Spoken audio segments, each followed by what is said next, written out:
Hello and welcome back to me.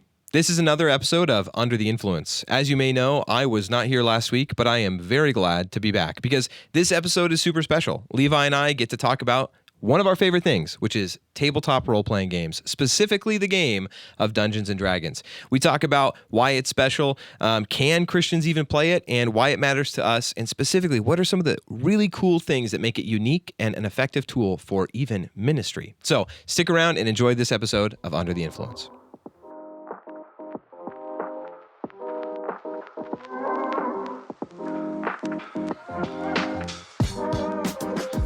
So today we're talking about D&D. Yeah, D&D. Dungeons and Dragons. We're not talking about another person's podcast that we may or may not have recorded. No, I mean, for the listener and the viewer, we have done an episode with the Dungeons and Disciples. They're a couple guys that have an awesome podcast, Tony and Josh, the host of that show, and we got to have them on our show. In a little while, there's an episode of their show coming out that we're on. This will still probably come out before that, so you heard it here first. But yeah, a huge part of, what their show is centered on, is this idea of having biblical discussions around topics that come out of the game Dungeons and Dragons, right? And here on our show, we've mentioned a few times that we have another podcast. I think a lot of the people that listen to this one probably listen to that one. Yeah. It's not necessarily inversed, but we have another show called Of Lore and Legend, and that show is a D&D actual play, which means you listen to a group of people playing D&D, telling a story through that game, and you get to experience it that way by listening to it, kind of like an old-timey radio show, right? And it's got sound effects and music and all that. But because of that other show, we've mentioned the game here a few times, and sometimes we've had guests on where the game has come up. But Levi brought up to me not that long ago, you were like, hey, we haven't really done an episode, at least not in a very long time, where we just talk about what D&D is as Christians, talk about, what it is from a Christian perspective. There may be people out there that feel like they can't play it, and that's a matter of conviction, and really talked about that very much. And then also, we're of the opinion that it is a really unique tool, even for ministry. And so we've never really broken that down on the show. Yeah, we talk about video games and how video games can be used to minister to people and to evangelize to people. And media, how media can be so useful in all of these same ways.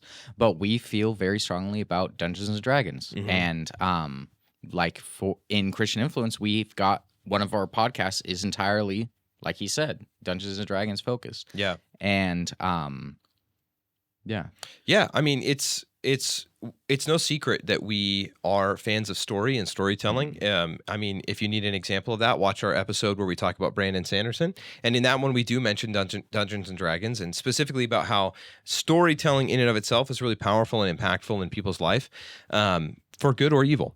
And, because Brandon on that episode talks, or in his little TED Talk that we watched, he talks a lot about that.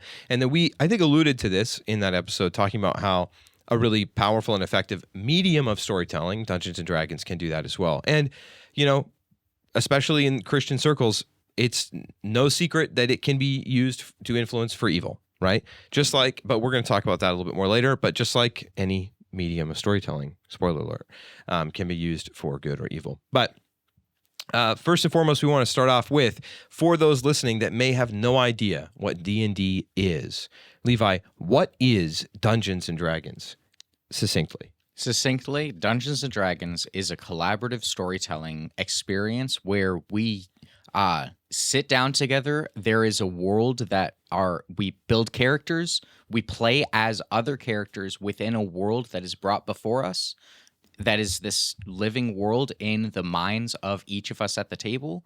And in order to determine the outcomes of any actions we take, so that we aren't just saying, I have a shield, and then I'm going to shoot a gun at you that breaks through shields. But no, I have a second shield that's immune to guns. There are rules in place, and it's determined by a dice roll that throws in that air of randomness and chance. The gamified. And ability for the game to not only be with risk, but also with extreme reward. And we get to see how the roll of a dice can take something in a completely different direction and see the consequences of those things, and it just tells a vibrant story. For sure. Yeah, it is. It's a game that is both collaborative, but then also extremely like you are playing the role of another character, right? Yeah. And so within video games, there is some variance in that as well. Like you can have games where it's not really like you're playing the role of a character so much. You're just going in, doesn't matter what character you are. You're, in a team deathmatch, you're shooting people, whatever it may be, or you're gardening. But then you have games like Skyrim, right? Or Bloodborne, or other games that they are called RPGs, right? People know this term, role-playing game. D&D is what really makes it unique is before anything else, that's what it is. It's a role-playing story adventure, right? And there is one person who is kind of facilitating that. They're usually called the game master or the dungeon master. They're facilitating the game, and they're essentially providing challenges and story prompts for the people that are playing the game who are specifically taking on the roles of individual characters, whereas the dungeon masters got the role of the world and time and any other person they meet, right? And monsters. But then, you have these people, and for most people, this is the experience they have. It is sitting as an individual person. You are playing as someone else. And so that attracts a whole lot of different types of people that like this game too, especially people that like acting. So we both did some theater acting in high school. You've been directing plays as well. If the idea of playing a character is something you enjoy, I think often those people gravitate towards this game, especially if they have any interest in games at all. But then what's really cool is those things are also entirely not true, because people that have no interest in acting, we know some people at our table that are that way, and also don't really love like thinking about games and how games work. Those people also still like to end up at the table and play D&D too. And usually that's because they get a taste for the kind of second biggest thing that it is, which is collaborative, right? That it is a collaborative game. You're spending time with friends in a really unique way. So kind of overarching, what is D&D in a snapshot? That's a lot of info about the game itself, right? But as Christians, there is automatically, there's an elephant in the room that we should talk about, I think, right away. We're Christians. This is a Christian show. As Christians, we must clearly think it's okay to play this game. If not, that we think there's a lot of really good reasons to play the game, because we have a podcast that is about that. But dealing first and foremost, because there are a lot of people that may have not, a lot of people have put a lot of thought into it and come to the conclusion that it's not okay, and that's certainly fine. But there's also some people that have just heard that it's not fine and not given it maybe some thought. And maybe with thought, they come to the same conclusion, and that's good. I think we should come to our conclusions after thinking them through. But also, I think that some people have just heard it, and it can just become kind of like a tradition, right? Like, this is evil by tradition. And I don't think, even if we're right, that should ever be the reason that we think things are wrong. Even if we're right about something being wrong, it shouldn't just be wrong because, like, I heard it was. We should, because I think we'll be more convicted and more certain of the things that we choose not to do because we believe that they are wrong if we have an understanding as to why, right? We don't always get that, right? But, like, I think that is pretty important. And so, is D&D... does it send you to hell? Is it wrong to play D&D? That is the question. For the vast majority of people, no. So it sends some people to hell. Well, no, but it can. But if it is something that you are like we said, if you come to that conclusion and are convicted by it, then like continuing to do things against your convictions, that is a sinful thing to do. Now, whether or not that will send you to hell by continuing to be in sin, there's it gets complicated. But like, we're assuming for this conversation already, without even having said it, the game is a game itself that is neutral. It's not sin to play this game. It doesn't inherently, it's not inherently sinful. It's not inherently going to be something that is your ticket to hell by playing this game. There's nothing inherent in storytelling and gathering around the table and making up a story with friends that is going to send you to hell and rolling dice for it. Yeah, I think, like you said, if it's something that makes you uncomfortable, that's fine. People don't have to go play this game. Our goal is not to say Christians have to play D&D. No, certainly not. We just want to give somewhat of a case for the fact why it is not like you hear the word Dungeons and Dragons, you go, oh my goodness, Satanism, right? Well, because that's not certainly not true. Yeah. The idea of what it is, and we already explained what the game is. It is a collaborative storytelling experience that you do around a table and you use dice, right? Well, if dice aren't evil, because we play Monopoly as Christians, and that has dice in it, right? And if stories aren't inherently evil, and if collaboration is not inherently evil, then, it's like, well, why do we attribute this to Dungeons and Dragons? And a lot of it comes from just the association with bad examples of this sort of game, right? Yeah. And often the thing I'll reference when talking about this with people, like I had a conversation with my grandmother at one point where it was the sweetest thing. She's like, I was telling her about this ministry and about what we're doing and all the facets of it. And one of the things I was telling her was, yeah, we play Dungeons and Dragons. We have a Dungeons and Dragons podcast, and that's actually been one of the most impactful things at the ministry, against what I would have thought. And she was like, oh, that's interesting. And then she asked me about it because her experience has been like, oh, that's just something that Christians don't do, right? But she said something really sweet, which even still I was like, well, no, let me explain it. Because she said, well, if you're playing it, I trust you, so it must be fine. And I was like, well, that should never be the reason we think things are fine either, if it's true of the opposite. So I talked to her about it, and the thing I said was like, it is a way to tell stories. And I think stories really matter. They're really impactful for good or evil. And if stories are okay, right, it's actually really good. We have great examples of God using stories. And we have these different ways to tell them. We have, television. We have books. We have oration, right? Isn't that how you say it? Oration, right? Yeah, orators. Yeah. You have music, and all these things can tell stories, and that's a good thing. We have examples of each of those things and stories being told within each of those mediums of storytelling where real evil is done, right? It's a tool, and it can be used for good or evil. And we have examples of each of those things as well, though, where really good things come out of it. There are so many examples of songs that have been made to praise and glorify God, even ones that aren't explicitly doing that, like literally singing God's praises, that the things that are coming out of that music, it is glorifying to God, right? The things that it is, the stories that it is telling. And then the same is true of movies. Like at a time in, not that long ago, like recent Christian history in modern America, it was like generally seen that to even watch a movie would send you to hell. And I think a lot of that also comes from the idea like, well, there were some movies that were just disgusting and some things that were happening around movies in the culture that were wrong and sinful. But it's like the like relic that is the film with movie on film, like that is not some desecrated object, right? And viewing it.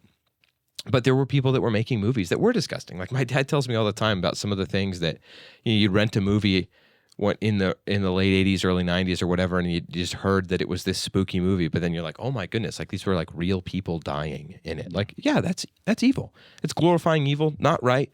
But then Bambi exists. And like, that's a good movie. Well, I don't know. I've never enjoyed it, but I just mean like, it's not a bad movie. It's a good story. Like Christian documentaries or like, there are Christian films like Prince of Egypt, and like two of the Christian films that are out there are good. So yeah, I mean, just because there are not very many movies that are Christian movies that are well done. I was joking anyway. There's more than two. Yeah, but even though that there's not many, doesn't mean that we can't make a good one. Oh yeah, we should actually. That's a whole other topic. Yeah. Christians should be striving for good media too. And yeah, like just because there is bad with a medium doesn't mean, I mean, we're not talking about like channeling spirits, like that's always bad. Yeah. But like, that's why I think I use the word medium a lot, like medium of storytelling. Yeah, I should probably use tool for storytelling. Yeah. It's like, film or movies have cameras, right? Whatever other ones. I mean, like music but has also instruments. Like books themselves. Yeah. Like books, there are so many just out and out evil stories that are in books. Just books that are containing such evilness in so many different categories of evil.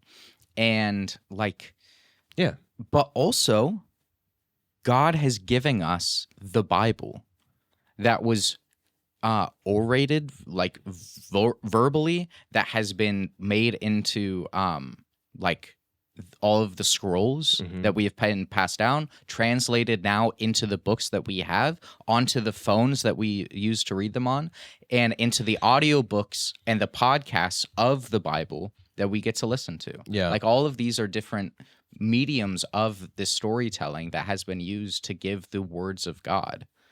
But the medium itself is not inherently evil, But right? that the medium itself, Or even all of inherently these good. same things have been used to pass down and give horribly evil and destructive things as well. Yeah. But just because they've been used one way or used the other way does not inherently make them good or bad. Yeah. They are just a way of making these stories be known and shared or created. Yeah, a cup can hold wine or a cup can hold poison. Well, maybe wine is too. A cup can hold water or a cup can hold poison, right? And it doesn't mean that like you watch somebody drink out of a cup and just drink poison like Levi just did. Then that doesn't mean I should, I should just associate Levi's incoming death with mugs, right? And so like the whole kind of summary of all of this is just to say, maybe to say it simply, is just like content matters. The content that is present matters, right? And just like there can be some of those really gross evil movies, there can also be movies that glorify God. And so D&D, I think the best way we can explain to people that may be struggling with the idea of it, and it may just come from culture or tradition, is just that like it is not a ritual. It is not something that always looks the same or whatever. Like it is actually like making a movie. It is a medium of storytelling. And the thing that makes it really unique as a medium of storytelling, and there's so many things that make it unique from those things, is that it is collaborative. People gather around a table and it is a game that they use to tell a story, and they do that together. And that's really, really cool. And so that's why, it's a bummer if people are sleeping on it because it's fun. And, but that shouldn't be the reason, because there's a lot of evil things that are fun, whatever. But but also like it is good. It's got some good things at it. And like Levi said earlier, at the end of the day, though, it is actually still sin to act not in accordance with conviction. Yeah. And I do believe that like there are some things that are, I guess we'll call the thing itself neutral, right? Like a game that God actually has called some people to be convicted about and to not partake in, and because the thing itself is not evil, and then for them to act outside of that conviction would be wrong, like it says in Scripture. And then others to understand, like, oh yeah, this is not wrong in and of itself, and you're not convicted about it. And so, because like we've had the opportunity, go ahead, yeah, like alcohol itself. Yeah, like alcohol itself is not something that was evil. In the Bible, it even says that God has given it for mankind to be able to enjoy. Yeah, but it can lead to sin, and especially with certain people that struggle with it, they need to cut it out completely from their lives. Sure.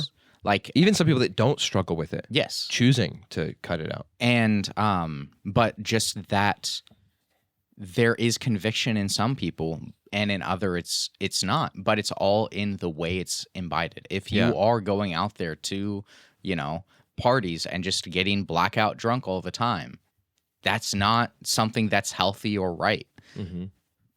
But if you are, drinking every once in a while with friends and not getting to the point of drunkenness, that's entirely fine. It's like, unless it is something that is a conviction for you. Right. Like, I want to make that clear. But it in itself is not something that is inherently evil, but it is how man uses it that makes it that way or not. Yeah. Yeah, it's almost like we are the ones that ruin things. People are the ones that ruin things, huh? Yeah. But yeah, absolutely, it's a great point. Like looking at alcohol because yeah, absolutely, right. It can be abused, and I mean there are examples of people that like. There's so many ways that, anything can become a problem, and for D&D, like other things, it can become an idol. It can take over someone's life, and I don't mean that in some like demonic way. Like all of a sudden they're being possessed by the game, but I just mean that like it can quite literally be something that it's all they think about because they love it so much, just like video games can, and just like Hollywood can, and celebrity drama for some people, and whatever it may be. And like it is on the flip side though, something that is awesome. And I think we have a lot of experience with it, and with it being awesome. We have some cool stories for sure. The two of us have played the game for well over 10 years. We really like it. We like it so much we're thinking about giving it up for a different version of it. That's for the people listening that have no idea already, no experience with it. This will make no sense, but for those that have some experience with because like D&D is a tabletop role-playing game. That's what we've been describing as a game where you sit at a table and you role play as a character, and you do so with dice. And there's a bunch of different versions of that. Dungeons and Dragons is actually just one. It's like, calling bandages Band-Aids. It's a brand of bandages. Dungeons and Dragons is a brand of tabletop role-playing game. And we like this type of game so much, we're actually considering switching to a different version of one entirely, to one called DC-20. Shout out to the Dungeon Coach if you're out there. We really like what you're doing with DC-20, so much so that we have a D&D podcast that's going pretty well.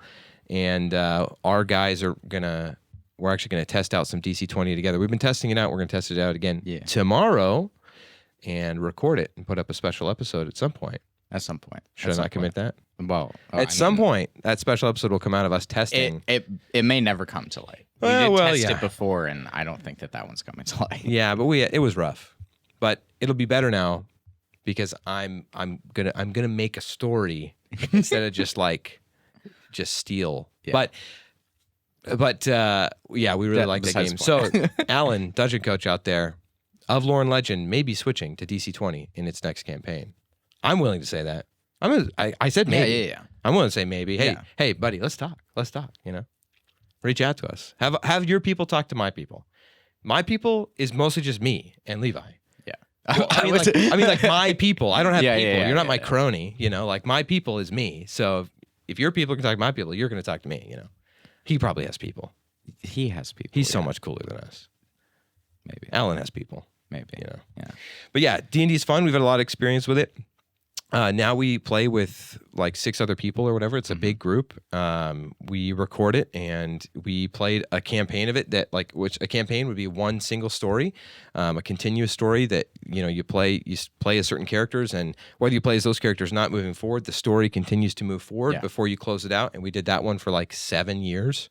I think it was 8 by the time we were done. I thought it was 7.5.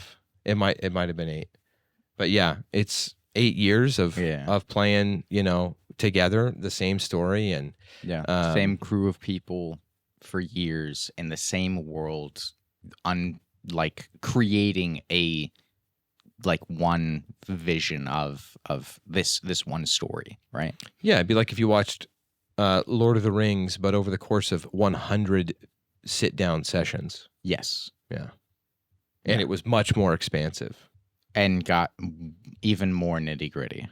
For sure, yeah. Yeah. But it's a ton of fun. We're not selling it well. But no, we're not. But we stand by it and enjoy the game so much that, we record it now. And Levi spends a lot of time editing that content down and adding music and sound effects and stuff. And that's our other podcast of Lore and Legend. And cutting out the boring stuff. But, we've kind of alluded to some of this already. Why then, if we've established why we believe, it is not inherently sinful to play Dungeons and Dragons like anything. It is a game, like anything else. This game is something that, the content of it, the way you choose to act, the conduct I was saying earlier, some ways that it can become evil too. For some people, for some people with movies, they start to like the certain type of filmmaking that's really dark and starting to edge towards evil, and then it's glorifying evil. And I've talked to some people that have struggled with that. They've struggled with that within the context of D&D. The characters they play, they really want to step closer and closer into oh, wait a second, this isn't real life, so I can pretend to do evil things, right? And then dwelling on those things and that becoming part of their own personality and the way that they're thinking about things throughout. I do think some of the reasons that this is a really effective thing for good, those things apply for bad too. Even more than, you can watch a lot of movies that are glorifying evil, and music, and we say that all the time. At youth group, the music you listen to a lot of dark music. It's gonna have a difference, make a difference on your personality and your life. But when the form of media that you're partaking in is one where you're literally pretending to be the character, well, then of course that one's going to have an impact on you. Think about that. If I can watch a movie and I really like the character in the movie, and all of a sudden that character's doing really evil things, and that can kind of change my mind on some of those evil things. Man, if I'm playing a game and I'm like, my character's going to do this really bad thing. And people are like, I'm like, well, it's just my character. It's like, no, I am glorifying that, and I am dwelling on, and I am, like trespassing in my heart on those sinful things. And so like, yeah, absolutely. In that way. And I've talked to some people that have that struggle with it. And because of that, that is the reason that they're like, I don't play that game. Because for me, it's hard for me not to. And I wanted to say this and I forgot to when you were likening it to alcohol. That's one of the reasons why some people are like, yeah, because I know I have struggled with alcohol. I won't. But then there are others too that just see others with that and go, I don't need it. And I don't want to even deal with the possibility of that. And that's why I'm not going to enjoy alcohol. Like, I think she'd be fine with me saying it. Like, that's why my wife doesn't drink. Well, right now it's because she's pregnant. But but that's why my wife doesn't drink. She's like, no, I don't have a problem with it. Never have had a problem with it. She's like, I don't really enjoy it anyway. Even if I went on a quest and somewhere out there is an alcoholic drink I would enjoy. She's like, but for that reason, like, I never need to even find out if I would. Because I know some people and know some people closely that like that's the real struggle. And so for those reasons, I totally think that the conviction, I just wanted to reiterate this because we talked a lot about why like it's not wrong. And I really want to go out of my way also to say, if even after our conversation or whatever, you're someone listening and you do have that conviction, I really don't want you to think that now we think differently about you. No. I actually think that's a great thing. I just want those people to have thought it through and been like, oh, I just had the wrong idea about this thing, and actually, I am fine with it. If that's the case, great. But if not, you've thought it through, and you're like, no, I still have this conviction. Like we said, it would be wrong to act not in accordance with that conviction.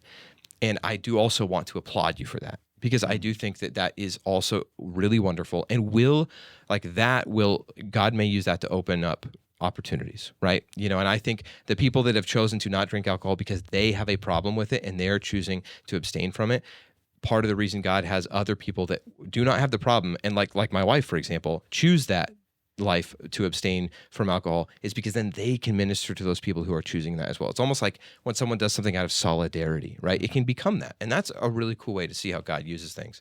So I was going to say that earlier, and so now I'm coming back to it, but I want to go out of our way to really affirm that, not just affirm it in the sense that we're like, well, yeah, to act not in accordance with that conviction, but also say like, no, God does good things like with that.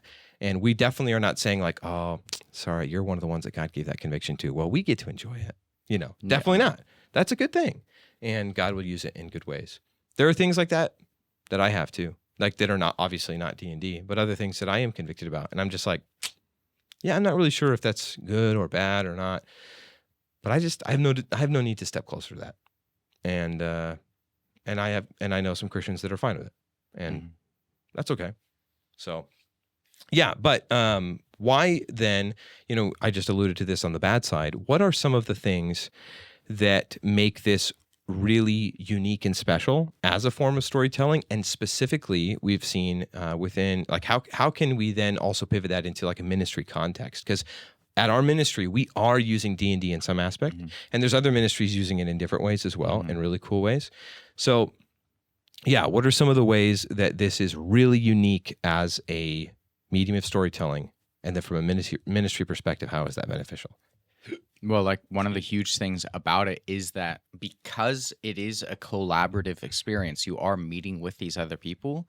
It is a relationship building and relationship forming, relationship continuing. It is a relational experience to those around you.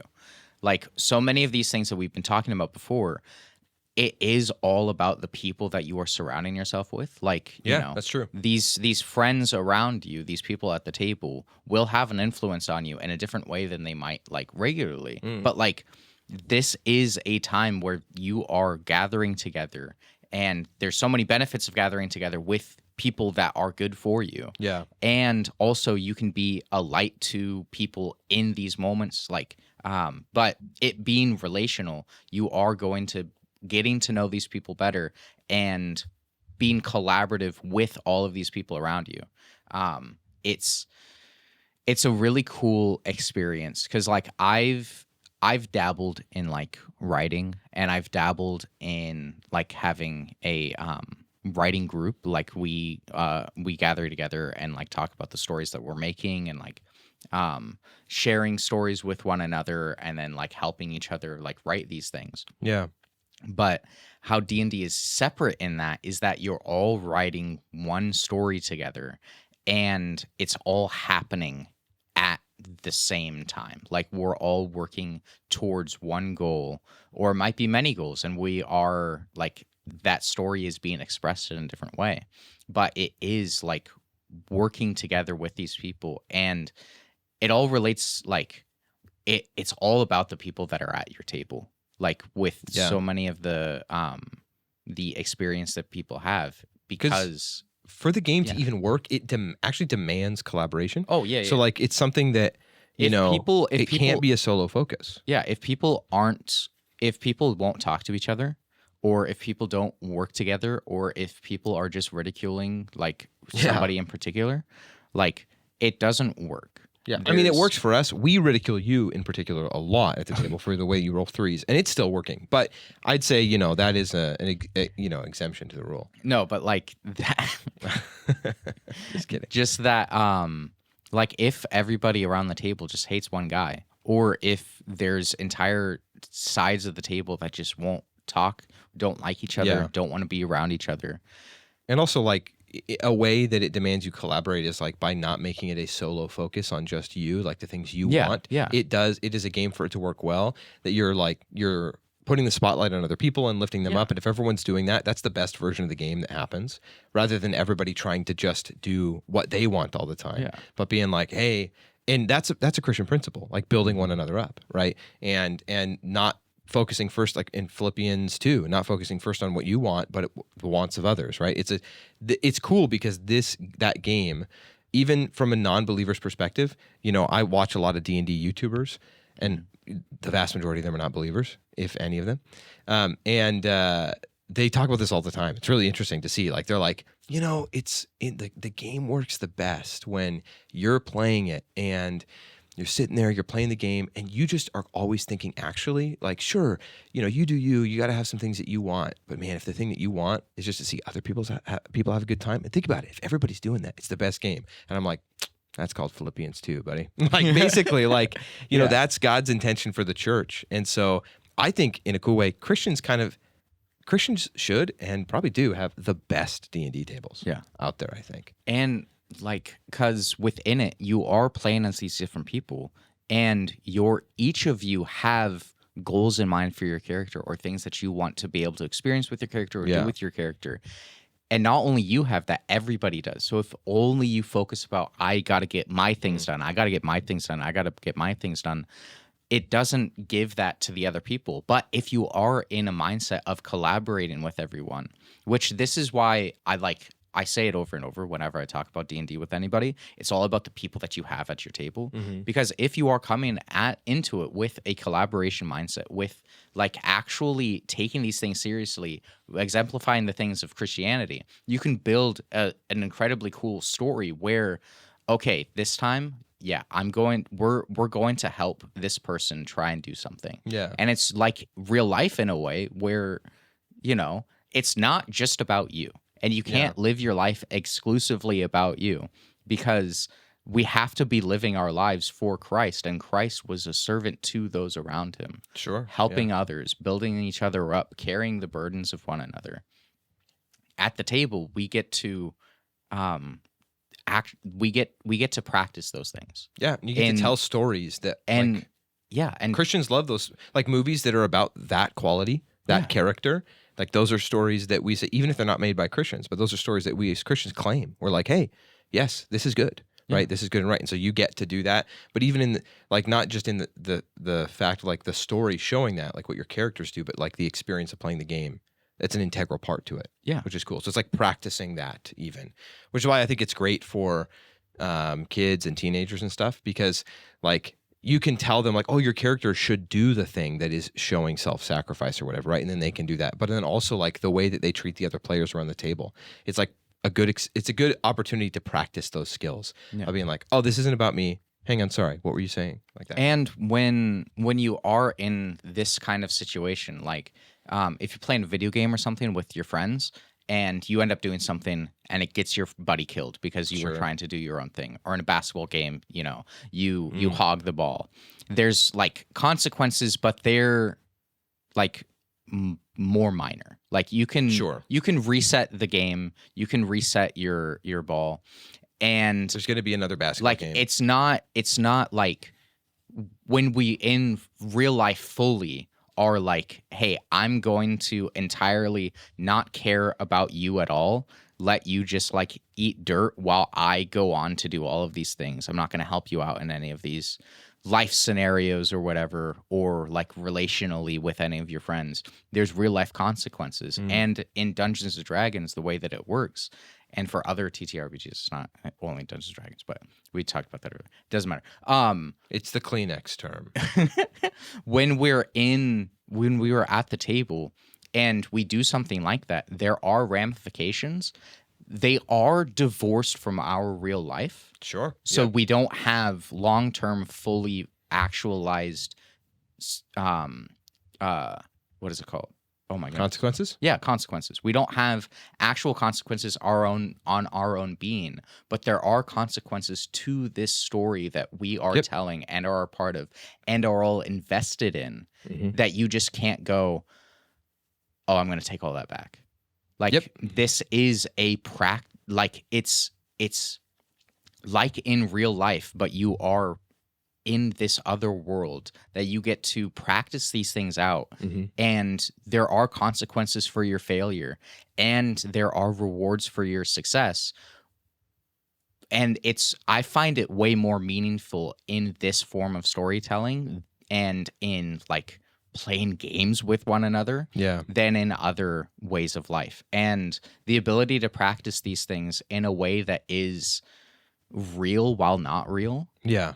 Because I wrote it this way, real and not real. I wrote it's real consequences in an imagined world. Yeah. Like the consequences are real, but the world is not. So then at the end of the day, the consequences kind of are not, right? But they're real consequences to an imagined world, because you're all agreeing that like, hey, yeah, if I choose even to do the wrong thing, to do a bad thing, like maybe my character chooses to hurt your character, like then we're going to role play the consequences of that. And maybe now we aren't trusting each other and I have to earn that back or whatever it may be, right? But at the end of the day, after we're done playing, I can look at you and Levi and be like, I mean, there's some level of like, was I being rude or not? But like, that's something that we are practicing. Like for especially, I was going to say just students. I think this is more prevalent with students, but, for people with anxiety, the idea of like, oh, I am, anxiety can be, I'm not just going to say this is the definition, but it can in a lot of ways be the intense fear of like consequences of a specific course of action, right? At least maybe in my experience, that's a big part of it. But I think for a lot of people, it can be like the fear and the dwelling on the fear and the variables of the specific course of action. And you get to do that.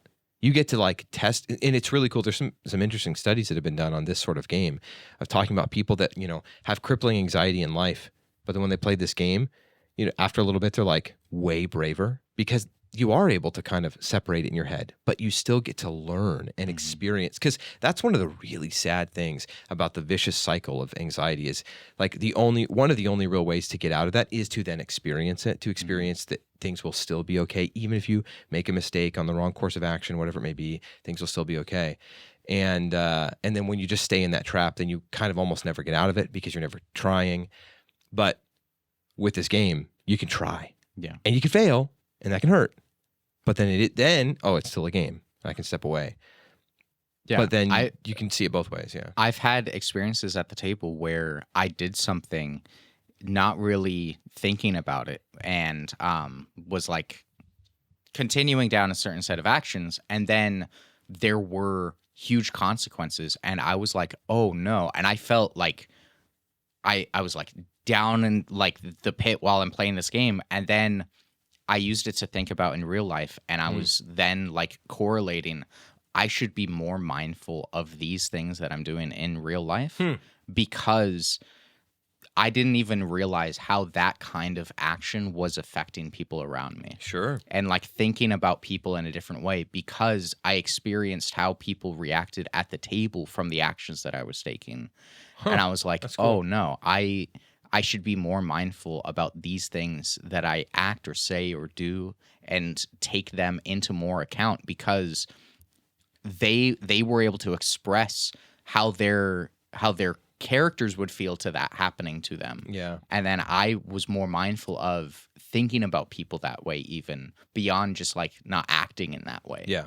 But yeah, so D&D has this really cool experience of safe social practice, Yeah. right? You get to experience some of those things. And we didn't mention this, but one that we can just really quickly and briefly say, because this is like the nature of a repeated game, is that like you make a commitment to meet regularly. Oh yeah, like Which that's a good thing, and other good things can come out of that. Like, there's some of the people around the table that I would not still be in contact at all with if it weren't for Dungeons and Dragons. Yeah. And playing with them. I think it's one of the reasons that we're as good friends as we are too. Oh, like, because 100%. that was established when we were in high school, and that secured my group of friends from high school that continued on. Because there's so many people I knew in high school, and I see some of them and some of them I don't.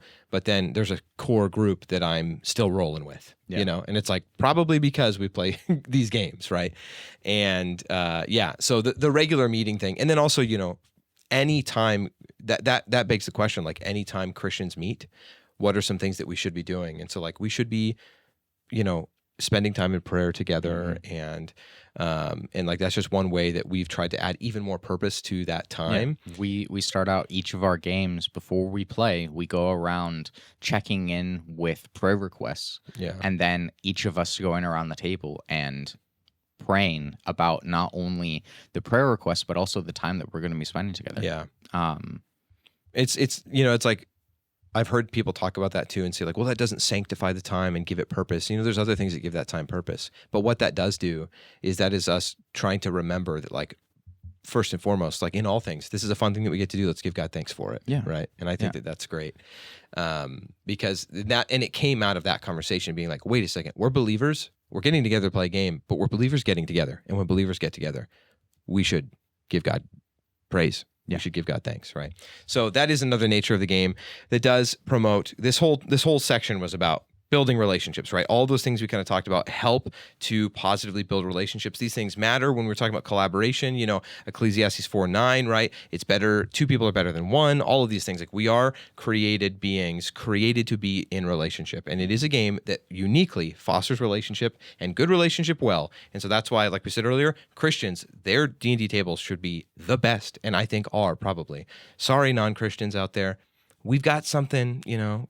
This is literally like the thing that they think is so prideful about Christians when we're like, we got something you don't. But it's not about us, it's about God. And it's awesome. D&D as Christians is way better than D&D is not.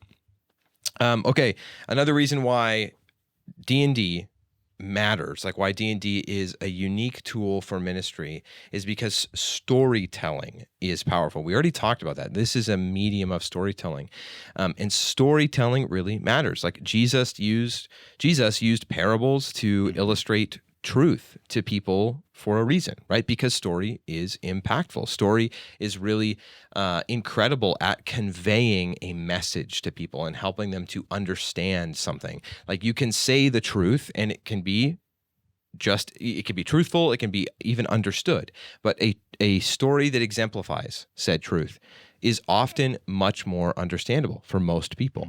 I mean, if not all people, like we're experiential creatures. Like we learn through experience. Like there's a whole form of teaching, like in the world of, what is it? Pedagogy, is that what it's called? A whole form of teaching called experiential learning. Yeah. Like a way to learn that they're always like, you know, that people like teacher groups are always like, you know, the best way for students to learn is to learn through experience, which I say it that way. I didn't mean to say it rudely. It's true.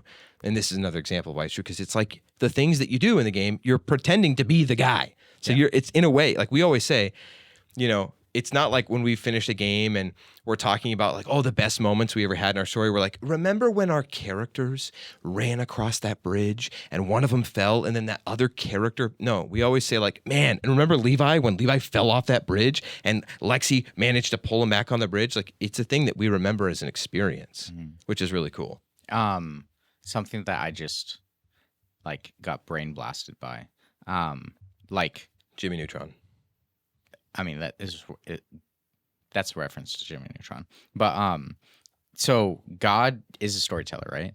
And like he uses people telling stories to get them to realize things greater truths, right? Like we see that with the parables, but we also see that with like Nathan going to David and telling him, like, making him confront the sin that he has by putting him in a position.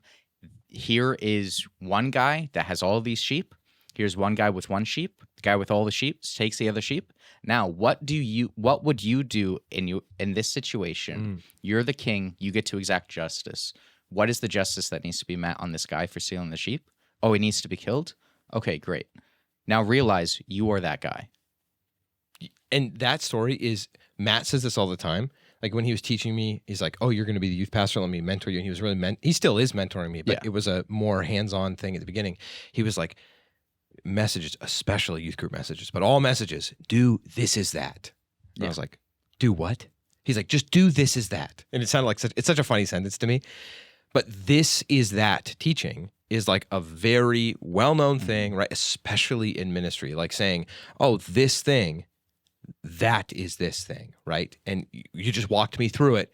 That is this, right? And that's, now I'm realizing something. I didn't realize like that's what Nathan is the biblical, or one of the many biblical examples of the this is that teaching method. That's so funny. But like in a way, he is like putting him into this fantasy situation where this is going on. I mean, maybe not fantasy, but like in this imagined scenario. Yeah. What's his decision to do? Okay, yeah, that is you. You're playing D&D. Nathan was playing a role-playing game with David. He was playing a role-playing game. What would you do in this situation? What would you do in this situation? And he responds. And I've seen it happen at the table where things either constructed by Jerry for this purpose, or it just so happened that something that was going on at the table was something that was actually being experienced in real life in a different way, like with a different skin on it. But being able to confront these things and realizing, oh, this would be a really bad way of going about it, or like this is the way that I must deal with this situation for better. Yeah, absolutely. And like this is something that we've seen God do through Nathan to David, and I'm sure that there are other accounts from the Bible. That was just the one that just like, I mean, it's a great example because he's like basically game mastering too in that. Yeah. So it's one of the best ones I think you could come up with. And but like it is a powerful way, like with the things that we said before, but also this is something that we've seen God use. Yeah. And now, will it always be perfect in like every scenario? No, but it cultivates in us something better and something to rise above. Yeah. And to be able to point out the things that we may be experiencing or facing or seeing.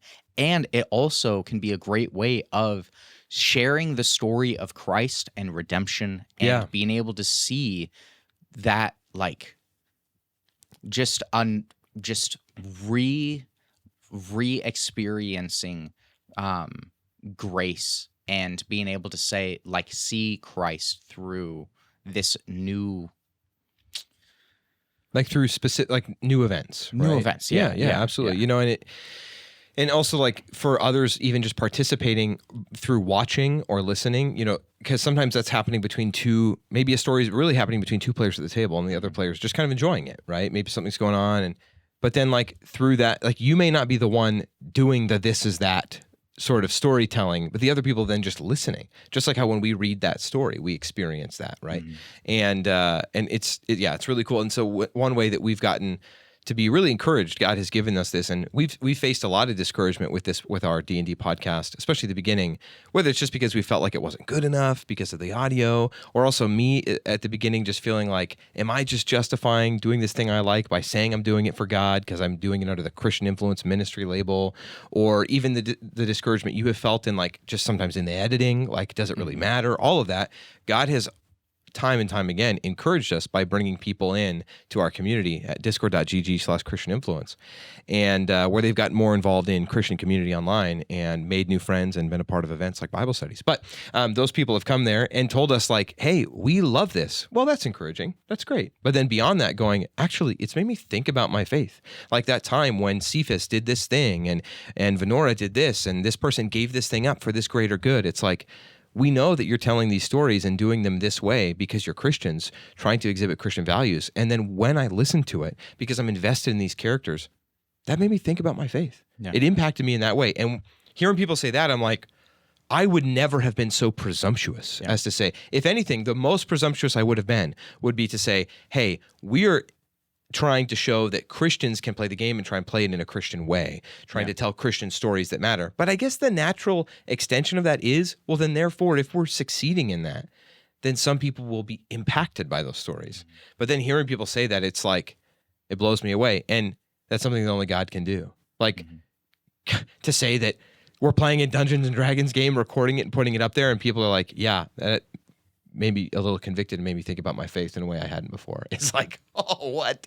How? I mean, because it already feels imposter syndrome-y when, like, I get the opportunity maybe to preach to some students, and one student comes up and says, that really mattered to me and made me think about this thing in my life. I'm like, man, that is crazy that I got to be a part of what God is doing in that way. God, I'm so grateful, and it humbles me.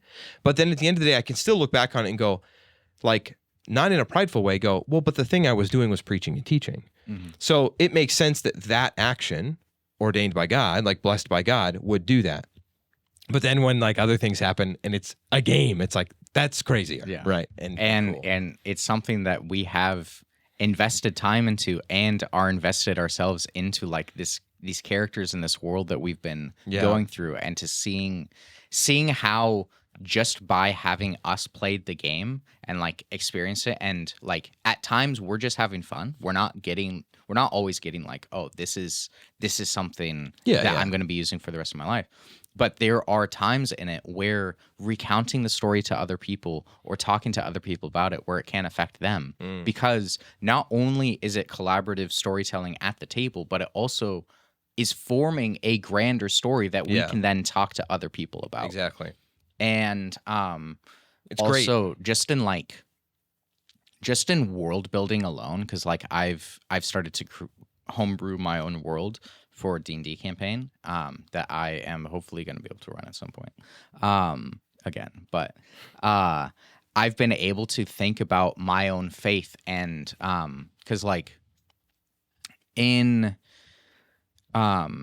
you are creating your own world. So like you can, and you're creating your own world or you're taking from other people's worlds. But you as a Christian, telling stories without involving God in them, and like without involving broader things of Christ in some way, without having it being glorifying to God, what's the point? Right. And like just having fellowship can be glorifying to God. Sure. Being around these other people. But if we're trying to do everything for the glory of God, I want to make my world, how can it be glorifying to God or be sharing the things of God in the best way that I can? You have like a few examples that we get to see in other storytelling mediums. Like we've got C.S. Lewis and Tolkien. Yeah. Two very Christian men, right? But have two very different ways of expressing that Christianity through the stories that they write. Mm-hmm. Where like in the Narnia books, you see, hey, what would Christ look like if he came to this world that I've created?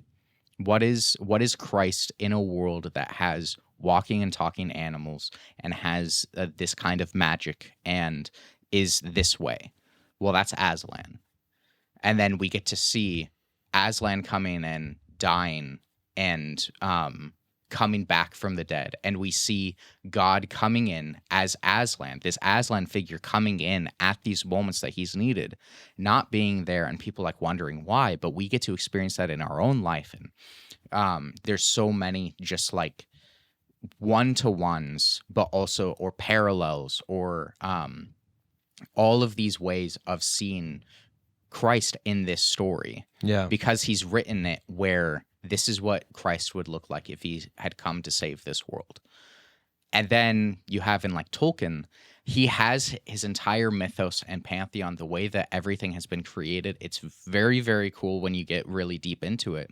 But on the face of his stories, you don't see Christ just there. You don't see God like intervening and coming in there, except for, you know, there's the catastrophe moments, and there are those moments, but it's more like a thumbprint on the whole thing. yeah, but Yeah. broadly speaking, all of these characters, not one of them is Christ in it, right? But we see the qualities of Christ, and we see the qualities of Christians fighting evil, good Yeah. versus evil, and seeing how even in the darkest moments you have light and there's reasons to go on, and you see all of these incredible Christian like themes throughout it, even Yeah. though it's not explicitly about Christ. So you have a bunch of different ways of going about it. And so I've been like thinking about how do I want to show this off, and then thinking about how this how to implement and like how to think about Christ in different ways. And because spoiler alert, I am like adding in a figure into the world it's not a one-to-one, but it is heavily like it's very symbolic of Christ. Yeah. And while the world is very, very different from our world and how God is, I'm trying to do something that is in reverence and glorifying to God, but not trying to pretend to be him, because I know I will come up short in so many ways. But it's allowed me to think about, oh, what is real when it comes to this? Like how is Christ coming and dying for our sins? What are the other greater things? And I get to think about and dwell on these things, and then think about how that might be like, and I just, it's given me an opportunity to go really in depth into like different Christian ideas and theology and philosophy. And that's not even at the game table. That's just like pre-game table. It's just at your laptop. Yeah. Working world building, like in the shower, like, you know, just thinking about these things, and it's drawing me to Christ because I'm coming at it from that viewpoint. Now you could very well like, and there are going to be people that when Dungeons and Dragons or world buildings in mind, they're not trying to put these things in, and they're dwelling on things that are not of God. Oh, there's tons of drawing you away. Official books even from the game that are literally like mocking some Christian ideas. And so, yeah, with certainty, like, again, like it's a tool that can be used for good or evil. But it's a tool that when used for good, I think is used for way more good than it is for the evil that it's used for. But that's just been something that I've been able to think about and experience, and just like trying to figure out how I want that story to be glorifying in these ways. It's cool to hear too, because like that is an example of how the game has facilitated something, but you're not even, like you said, playing the game in that moment. You're like preparing for it. And what's cool about that too is like, even if you've gotten to play some of it, but even if you never got to use any of that for players at the game, that's still an experience that you had that God still used in a cool way. And so it mattered, and that's cool. So that's an encouragement for if you do never get to play that game. It still mattered. No. I think one of the ways that we'll kind of wrap some of this up too, I don't know, we'll see. But what was your brain blessed earlier? Was that Oh, it doesn't matter. But you said Aslan, which reminded me of something that I've been wanting to talk to you about. There's so many things that happened while I was on vacation that I haven't had a chance to tell you. It'd be fun to maybe talk about on the podcast. I don't know if now's the time. But one of the things was we went to the Tillamook Creamery, got ice cream. And while we were there, we're getting ice cream. There's like 16 people back there, you know, serving ice cream and stuff. And the guy that walks up, his name tag said Aslan. I've never met somebody whose name was, I mean, my son's name is literally from a fantasy series too. His name is Roran. But this guy's name was Aslan. And I was like, man, that's like, you know, Hispanic people have Jesus. That's like the nerd version of Jesus. Because of the, I don't know if that needs to be cut, but whatever. I was like, dude, and he was not a person that was working with customers. He was just scooping ice cream, but he's a person I wanted to keep saying like, dude, your name is Aslan. But then I was like, everybody probably says that to him. Yeah. So it'd probably just annoy him. So instead, I'll just appreciate it and mention it on my podcast. He's got a cool name, and it was on a name tag. That's so cool. I didn't know that. I just wanted to know if like it was his nickname or not. Oh yeah, it might be his nickname. But I don't know. Like everybody else had like clear like Cody and Braden, you know, or whatever on their name tag, like names that people have, and his had Aslan. I was like, bro. So cool. So that, and there's a couple other things, but like when my son tried to kill me, like Cain killed Abel. But I already told you about that one. Yeah, So I know. I'll just leave it there. You know, I was kneeling over a creek at the beach and he rocked to the head. And I was like, oh, dazed and seeing stars. It was so bad. Hurt really bad. And then we had to make a police report when we left. Not about my son. No. You had to report your son. No.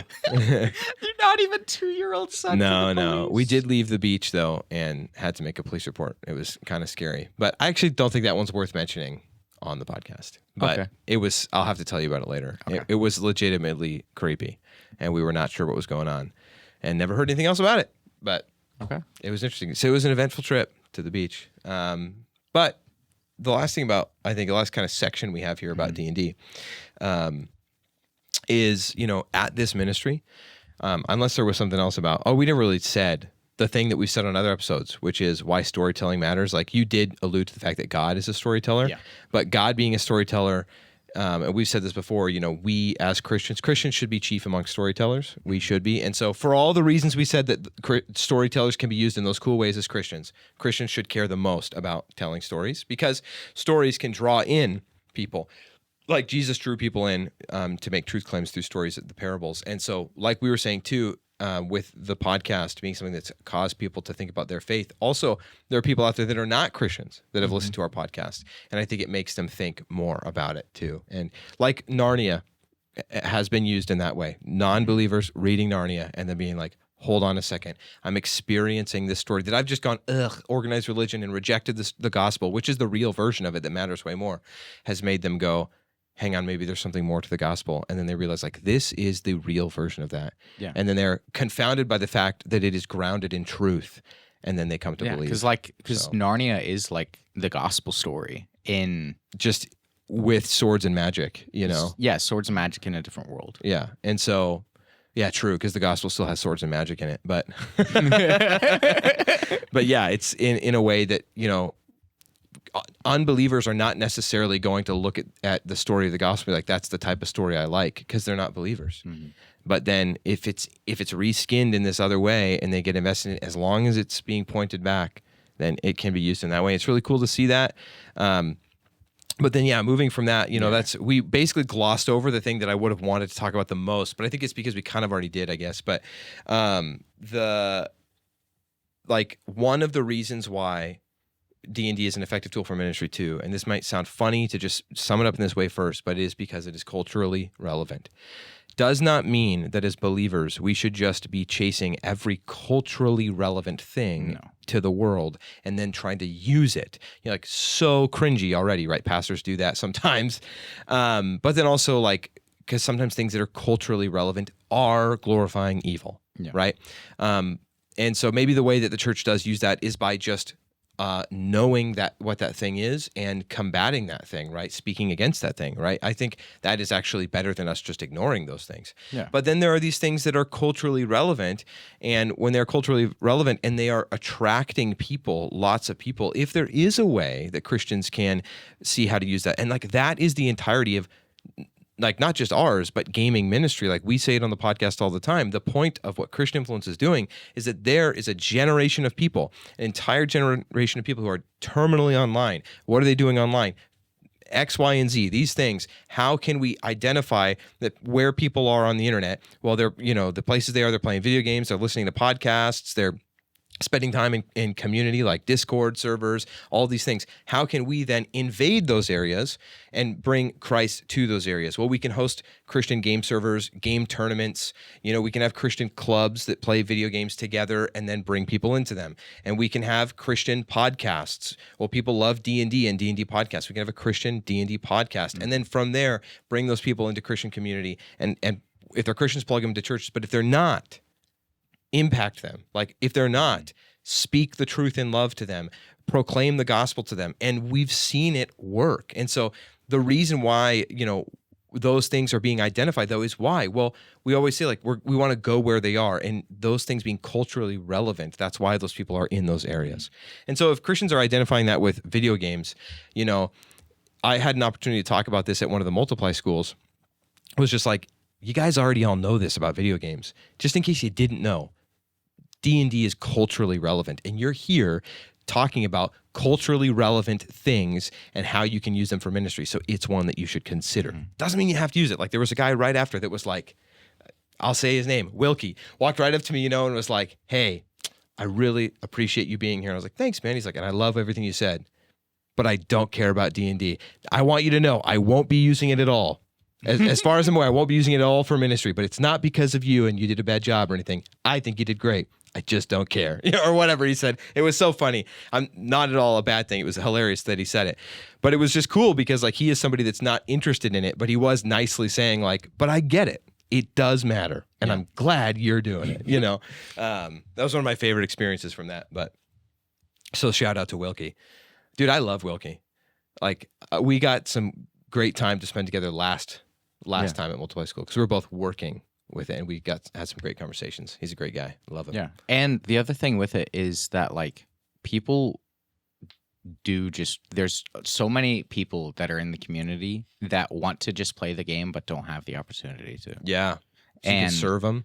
Yeah, in a service, you like to these people, you can play this game and have a way of being able to involve, like, be able to speak into people's lives and have that opportunity to connect with people. Now, like, you need to be careful with yourself because you are bringing other people around you into this space. But we're supposed to be friends too, but non-believers, right? And that's a way. And like, great way of doing that, is like being able to minister into people's lives, both like Christians and non-Christians, can be done through Dungeons and Dragons. To be able to reach people. There's a really cool ministry that's around here, where they go out and they play D&D with homeless people. Yeah. And it just gives them a place to be able to go through these things and then have consequences for their actions, as well as being able to confront some of the things within a safe environment. Yeah. And it's run by Christians, and they, hold it to a standard, right? But yeah, it's a really cool ministry. I've had some fun conversations with some of them. Like it says in 1 Corinthians 9:22, to the weak I became weak so that I could win the weak. I have become all things to all people so that I may by all means save some. Maybe some Christians need to become dungeon masters for some unbelievers out there. Yeah. To the weak I became weak. Became a dungeon master. Yeah. But that's a great point. Like how you can, how satellite gaming is using video games, saying, hey, we're going to play video games with students at some of these schools, these students that are not Christians, right? We're going to play video games with them so we can build a relationship. Yeah, maybe, I think an awesome thing I've heard some people say that they do is they're like, yeah, I'm a Christian and I love the Lord and I love this game. And the way I choose to play it now is like I go to local game stores and I put up a little poster or whatever, because this is how a lot of people find their games. I put up a poster that says, hey, you want to play D&D and you don't have a dungeon master? Here's my phone number or whatever, and let's schedule a game. And then he's like, and then I get some people to play. And then, I think on the Dungeons and Disciples interview that we had on our show, they talked about that same kind of thing, and that's such a great opportunity. That's like Christians being like, hey, I'm going to go start a basketball club or whatever, like start a D&D club. I've talked to a teacher at the school we went to even that was talking about like, dude, D&D clubs, like they're awesome. They're really cool ways that you can build relationship with students. And yeah, it's so great. So, just like video games are, or just like sports are, this is a game that's culturally relevant, and it was booming in the last 10 years. I mean, just exploding. We're playing it now because it became popular in the media that we were like tangentially around. It started to become a thing. That's not why we're playing it. That's why we initially found it, I thought, right? Oh, no, dude, we were talking like when we were first doing our game nights and stuff, we were talking about how much we wanted to play a Dungeons and Dragons type of game, but that we didn't know if we were allowed to as Christians or not. So we were going to create our own, remember? And Critical Role was not even really like a part of our lives at all. I thought that we started because like I just remember when like Sam was around. And when Sam was around too, like I don't think that was very Critical Role inspired. Critical had just started just kind of started coming into, but we had already been talking about wanting to play that. When he came around, then he was just the guy that was talking about it. It was like, it was okay. And we're like, and then we're like, whoa, what? We can play that game, And then we haven't known how or who would teach us. And he's like, I'll teach you.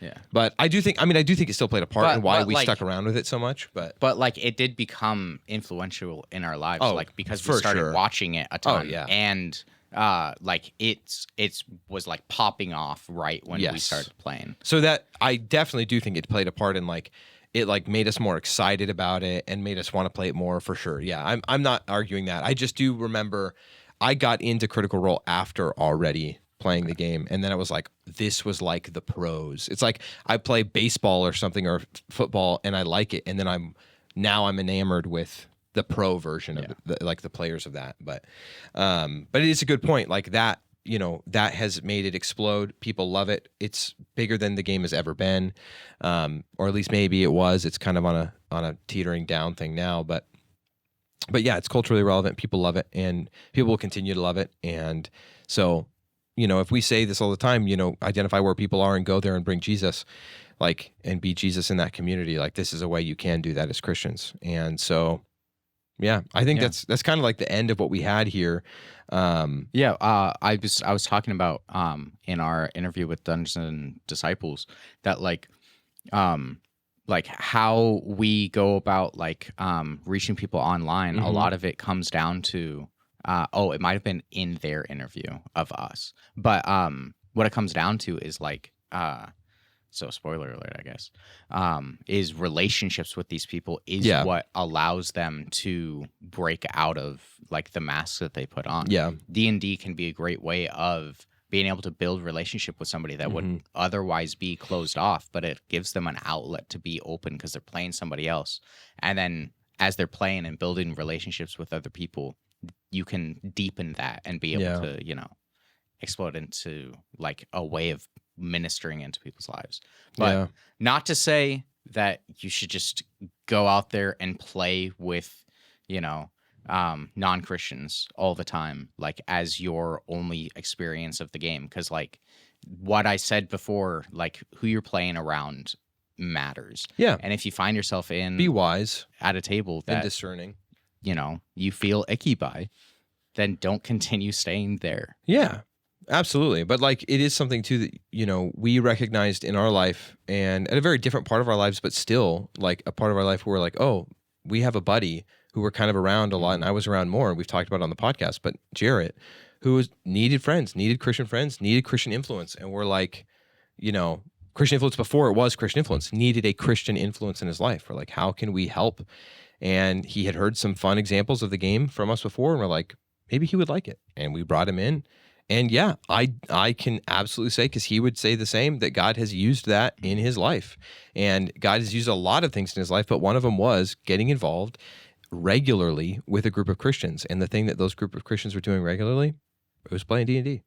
And, you know, and I will always be grateful for that. Like, always be grateful for the fact that, like, this guy is one of my best friends. And I, you know, have gotten to see God transform his life over the last 6 years or whatever it's been with him.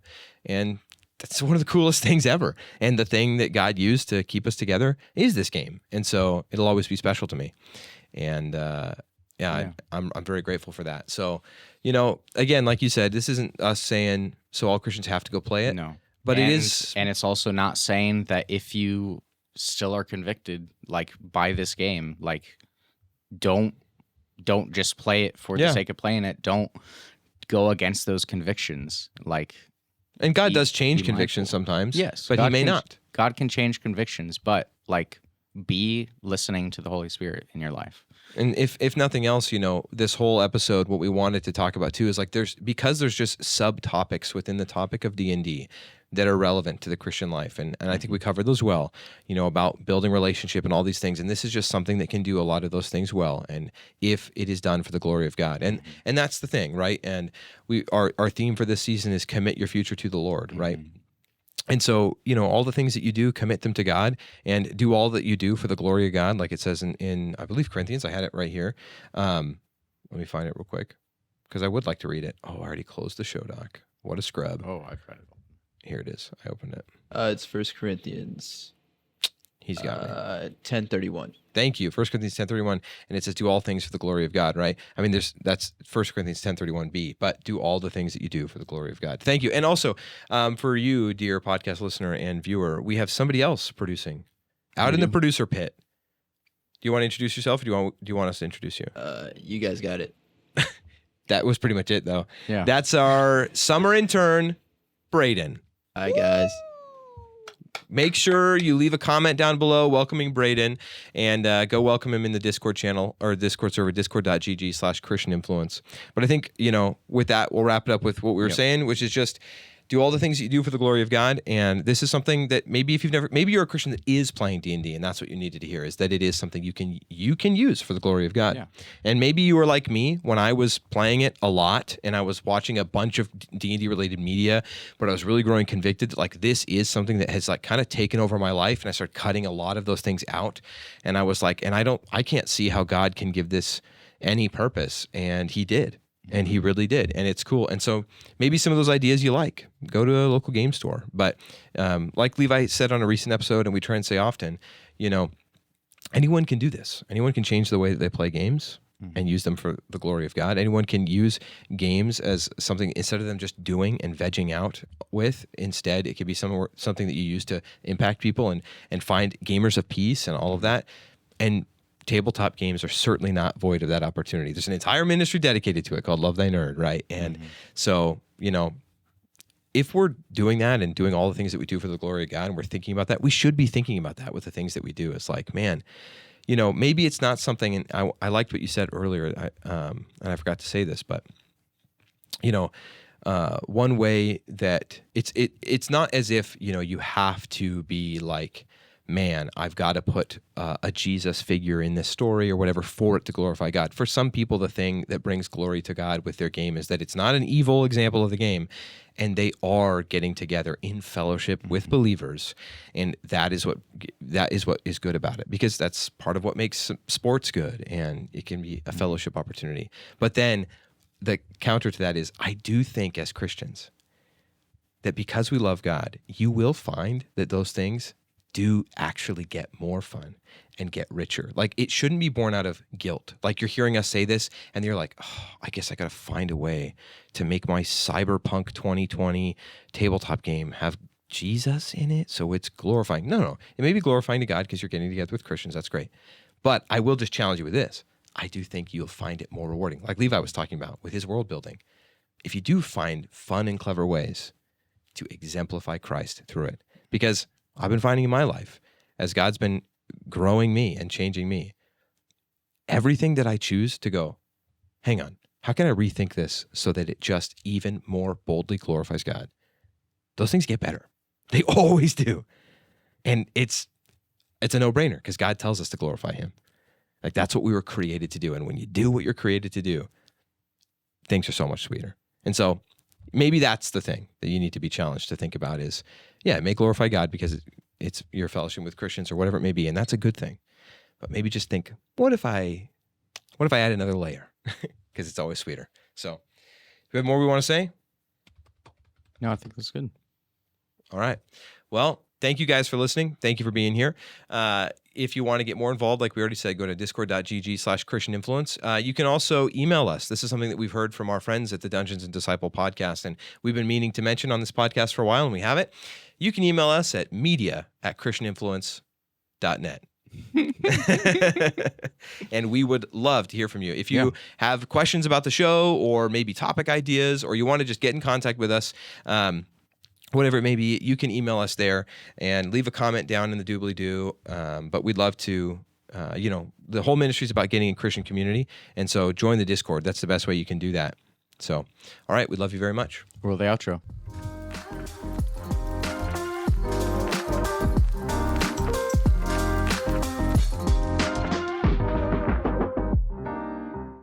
That's a good one.